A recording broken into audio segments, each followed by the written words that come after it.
ကျောင်းရဲ့အလှူငွေပေးအပ်ပွဲအခမ်းအနားမှာအဲ့ဒီကောင်မလေးဟာစီယိုကိုပထမဆုံးအကြိမ်မြင်ဖူးခဲ့တာဖြစ်ပြီးတစ်ချက်ကြည့်ုံနဲ့တင်သူ့ကိုသဘောကျမိသွားခဲ့ပါတယ်။အဲ့ဒီအချိန်တုန်းကစီယိုဟာအောင်မြင်ကျော်ကြားတဲ့စီးပွားရေးလုပ်ငန်းရှင်တစ်ယောက်ဖြစ်တယ်လို့ကျောင်းရဲ့စီနီယာနောင်တော်ကြီးလည်းဖြစ်ပါတယ်။ကောင်မလေးကတော့အလှူငွေထောက်ပံ့မှုနဲ့ပညာသင်ကြားနေရတဲ့စင်းရဲတဲ့ကျောင်းသူလေးတစ်ယောက်မျှသာဖြစ်နေခဲ့ပါတယ်။ဒါ့အပြင်အဲ့ဒီစီယိုမှာသူ့လိုပဲလူမှုစီးပွားအဆင့်တန်းတူညီတဲ့လှပချုံမောတဲ့ရီးစားတစ်ယောက်လည်းရှိနေပြီးသားပါ။ဒီလိုအခြေအနေတွေကြောင့်ကောင်မလေးကသူမနဲ့စီယိုဟာဘလို့မှမထိုက်တန်ဘူးလို့ခံစားခဲ့ရပါတယ်။ဒါပေမဲ့တနေ့မှာတော့အရာအလုံးရုတ်တရက်ပြောင်းလဲသွားခဲ့ပါတယ်။စီယိုဟာပြင်းထန်တဲ့မော်တော်ကားအက်ဆီဒင့်တစ်ခုဖြစ်ပွားခဲ့ပြီးအဲ့ဒီနောက်ပိုင်းမှာတော့သူဟာလေးဖြတ်ပြီးမလှုပ်ရှားနိုင်တော့ပါဘူး။ကမ္ဘာအဆင့်မြင့်ထိပ်တန်းဆရာဝန်ကြီးတွေဆိုတာကသူ့ကိုအကောင်းဆုံးကုသပေးခဲ့ကြပေမဲ့နောက်ဆုံးမှာတော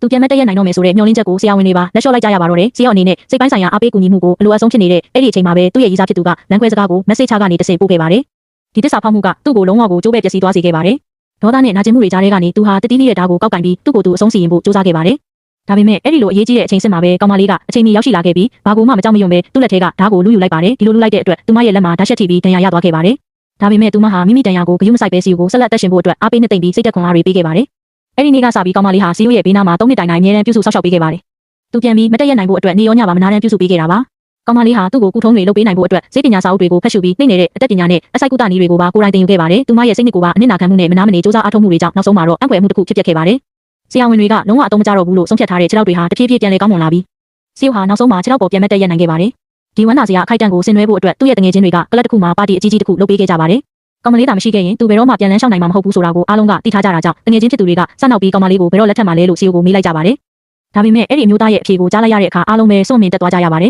။အကြောင်းကတော့သူကကောင်မလေးကိုညီမလေးတစ်ယောက်လိုပဲသဘောထားတာပါလို့ပြောပြီးလက်ထပ်ဖို့ပြက်ပြက်သားသားညှင်းဆိုလိုက်လို့ပါပဲ။ဒီစကားကိုကြားလိုက်ရတဲ့အခါသူ့တငယ်ချင်းတွေမကပဲတကားနားမှာရက်နေတဲ့ကောင်မလေးပါလုံးဝထိတ်လန့်တုန်လှုပ်သွားခဲ့ပါတယ်။ဘာဖြစ်လို့လဲဆိုတော့သူနေကောင်းလာတဲ့အခါသူမကိုလက်ထပ်ပါမယ်လို့တချိန်ကဂတိပေးခဲ့ဘူးလို့ပါပဲ။အခုတော့အရာအလုံးဟာအလိမ်ညာတွေဖြစ်နေခဲ့ပါပြီ။ခဏကြာမှတော့နောက်ထပ်အမျိုးသမီးတစ်ယောက်အဲ့ဒီနေရာကိုရောက်လာပါတယ်။ကောင်မလေးကသူမကိုမြင်လိုက်ရတဲ့အခါထပ်ပြီးအံ့ဩသွားရပြန်ပါတယ်။ဘာလို့လဲဆိုတော့သူမဟာစီယိုကိုအရင်ကပြစ်ပယ်ပြီးထွက်သွားခဲ့တဲ့ရီးစားဟောင်းဖြစ်နေလို့ပါပဲ။ဒါပေမဲ့အခုတော့စစ်ပြန်လန်းရှောင်နိုင်ပြီဆိုတဲ့သတင်းကိုကြားပြီးနိုင်ငံထဲကိုပြန်ရောက်လာတာဖြစ်ပါတယ်။ဒါပေမဲ့တငယ်ချင်းတွေကတော့သူမကိုမုန်းတီးတဲ့မျိုးလုံးတွေနဲ့ကြည့်ပြီးသူ့ကိုဆုံးဖြတ်သွားပြီးမှအခုမှဘာလို့ပြန်လာတာလဲဆိုပြီးတယော်တဲ့လေတန်းနဲ့မေးလိုက်ကြပါတယ်။ဒီစကားကိုကြားတဲ့အခါအဲ့ဒီမျိုးသမီးကချက်ချင်းပဲဒရမ်မာခင်းပြီးမိုလိုကအဲ့ဒီနေရာကနေထွက်သွားဖို့ပြင်ပါတော့တယ်။ဒါပေမဲ့ချီယောကသူမကိုတားဆီးပြီးသူ့ဘေးနားမှာထိုင်ဖို့ခေါ်လိုက်ပါတယ်။ဒါကိုမြင်လိုက်ရတဲ့အခါမှာတော့ကောင်မလေးဟာသူမရဲ့3နှစ်တာတစ္ဆာရှိပြုစုပေးခဲ့မှုတွေဟာရီးစားဟောင်းရဲ့မျက်ရည်တစ်စက်ရှည်မှာဘာတန်ဖိုးမှမရှိပါလားဆိုတာကိုနောက်ဆုံးမှာသဘောပေါက်သွားခဲ့ရပါတော့တယ်။တငယ်ချင်းတွေကကောင်မလေးရဲ့မျက်နှာပေါ်ကနာကျင်မှုတွေကိုသတိထားမိသွားပြီးအဲ့ဒီတက်ကောင်းတဲ့မိန်းမကိုလုံးဝဥပိ္ပခါပြုကကောင်မလေးကိုသူတို့နဲ့အတူလာထိုင်ဖို့ကျင်ကျင်နာနာခေါ်လိုက်ကြပါတယ်။အချိန်တန်ကြာတော့အားလုံးက Dead Game စိန်ခေါ်ဂိမ်းကစားဖို့ဆုံးဖြတ်လိုက်ကြပါတယ်။အမှန်တော့တငယ်ချင်းတွေဟာဒီဂိမ်းကနေတဆင့်အဲ့ဒီလေလုံးနဲ့မိန်းမကိုအဆက်ခွဲဖို့အကွက်ဆင်လိုက်တာပါ